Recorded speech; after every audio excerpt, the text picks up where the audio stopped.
Here are 7 lessons I learned going to my first tax sale, and I want to share them with you so you can save some time, some money, and be able to go to your first tax sale as a beginner, bringing the experience of an investor expert with you.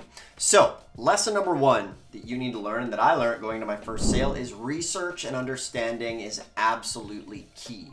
So remember, there are 3,300 counties in the US, and each county is like its own little kingdom with its own sets of rules, okay?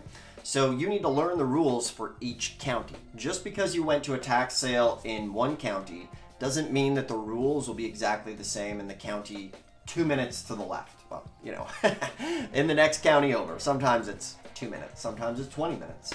So learn the rules, all right? First off, from there, obviously be careful of understanding the difference between a tax lien and a tax deed. So as a beginner, you need to understand a deed is when you own the property free and clear, sometimes for up to 90 to 95% below market value, and the tax lien certificate is when you can get an interest rate of 18 to 36% that is guaranteed and secured by the government. So before you go to that sale, it's critical that you understand how to research property. All right, so you need to know the location, the zoning. You need to learn how title research is done in that county, okay? So you need to go into the county or call them or go through the county website and become familiar with it. So that was the first lesson that I learned, was going through the research, researching the county, all right? So the next lesson that I learned was to familiarize myself with the geographical areas of the city, all right? So I had a specific budget in mind when I was going to these tax sales. So for me, my first sale, I had $20,000 cash when I went to that sale. So it didn't make sense for me to bid on properties where the opening bid was like 25 to 30. In fact, I needed to go through that list and I needed to remove properties that were below that budget so I did not waste my time. So I recommend you doing the same thing. So if you're super serious about tax liens and deeds, make sure to subscribe to this channel. Hit the subscribe button. I give away to everybody that watches one of the best-selling books. You can get this thing, like this thing will walk you through how to do it. It's my notes over the years. So that link is posted below. Make sure to subscribe, give us a thumbs up, ask a question in the comments because I use those questions for future videos, and hit the notification bell. So you can use a site called areavibes.com to go and sort through the zip codes that you're interested in and exclude the bad zip codes. Now, that being said, I am also interested, for me, part of my premise is that I'm looking for that ratio. If I could find a property, you know, even if it's in a bad area, say it's worth 50 grand, if I can get it for $1,000, I'm gonna buy that property and I'm gonna go ahead and I'm going to flip that thing very quickly. Which brings me to the third thing that I've learned, which is to start small. Okay, you don't need to go into this thing guns blazing and spend all of your money. Maybe give yourself a budget of just a couple grand at first, or maybe even just go to a sale and practice. Don't put that pressure on yourself, all right? So start small and move your way up. There are times where I was actually just talking to a guy today about $1 million property. So you wanna start small and work your way up. Now it depends on your budget, depends on your experience, but for me, getting started 20 years ago, you know, I had no experience. I didn't even know what I was doing. I was like scared and nervous and, you know, having that thought in my head of like, is this too good to be true? If this is so good, if this is so easy, then why isn't everybody doing this? There's gotta be something, there's gotta be some sort of scam going on here. And there definitely isn't, which brings me to my 5th lesson that I learned is when I got into this stuff, I was super excited. I was telling everybody about it, but the problem was I didn't quite understand it well enough to be able to explain it to people. So I was literally like, hey, you can buy properties up to 90% off. You can make this interest rate. And people would start asking me questions like, how? Like, what is this tax lien thing? Or what happens if the tax lien doesn't redeem? Or that question of like, if this is so good, then why isn't everybody doing it?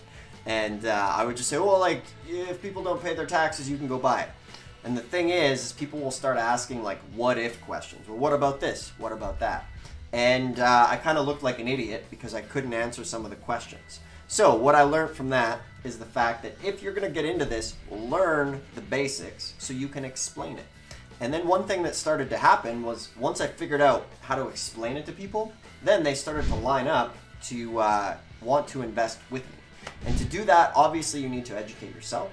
So that's why you're here as a beginner, and that's what we're here to do, is to help you use this information to either, get out of that 9-to-5 job, or to create the legacy wealth that you're looking to do, or to travel. Those are kind of all the reasons why I got into this. I was working in the oil field, and I just didn't like minus 40. I didn't like risking my life and having a couple close accidents that almost ended this precious life. And that's what led me to Tax Liens and Deeds. I was, driving around in the front end loader, listening to tapes. That's old school, listening to tapes on how to do this stuff, all right? So make sure you understand it. I learned that lesson because once I understood it, then I could go ahead and explain it, okay? So the sixth thing that I learned is when you go to the auction, prepare to be nervous, Make sure you have a good sheet of paper with your max bids, all right?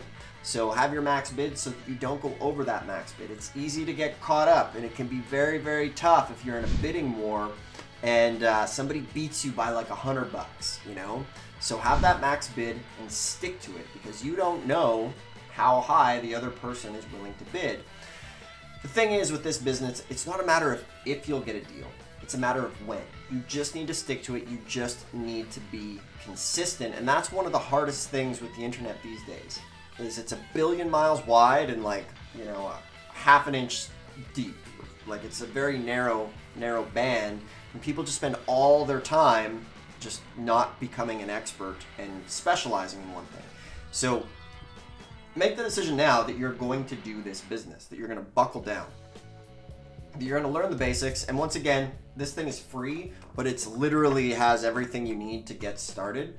And I used to sell it, but I put it together just to help you out to get going and build this community, because I know it can be expensive to get good information, so I want to give that stuff away. So have your max bids, prepare for emotions to get high. From there, the seventh or sixth, I lost track. Maybe we'll have 7, maybe we'll have 6. Might have some bonuses here. Is have that exit strategy in mind before you buy. So before you even make that bid, make sure you know what you're going to do with that property. What's your exit plan, right? Is it a weird piece of land? Is it a former auto body shop? Is it, know your exit bid. Houses and land are pretty simple. The land, you can flip it. House, you can fix it up or tear it down and, build a hotel or whatever you want to do. So have that exit plan in mind when you go. And, I'd say one of the last things that I learned is you're going to go through an emotional roller coaster in the real estate business, and that's good because it gets you going, it gives you that carrot to go off of.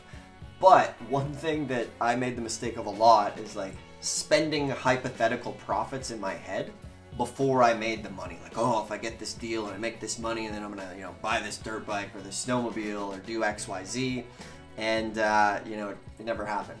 So the nice thing about the liens and deeds is it's pretty quick. The cycle of emotion can happen pretty quick. Go to the sale, either you get it or you don't. If you're gonna do like wholesaling or fixes and flips, if you get a property under contract and you're gonna wholesale it and then it falls apart the day of the sale, maybe you had a juicy wholesale of 20, 30 grand and then it falls apart, that can be very annoying. So start with liens and deeds. It's a great barrier to entry. One of the most profitable investments that you can get into. You can use this business as a catalyst to doing a lot of tax liens and deeds, building into better deals.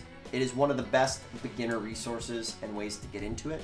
This business is not very well understood, and that's a good thing for you. However, I would move fast. Don't waste any more time.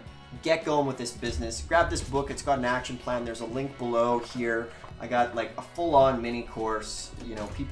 I put this stuff on demand so that you can literally just get access to it for free. Because basically what I do now is like, I used to sell thousands of these books, but now my real estate business is growing and I just work with a few people every single month. So if you want some one-on-one help, you can also book a call below. Myself or my team will build you a custom tax lien action execution plan to save you a couple years of trial and error, and just build you a personalized plan. There's a link below to check that out. So make sure to subscribe. Thanks for watching. Ask a question in the comments, and we'll just keep trying to build your information as a beginner in this business. All right, see you in the next one.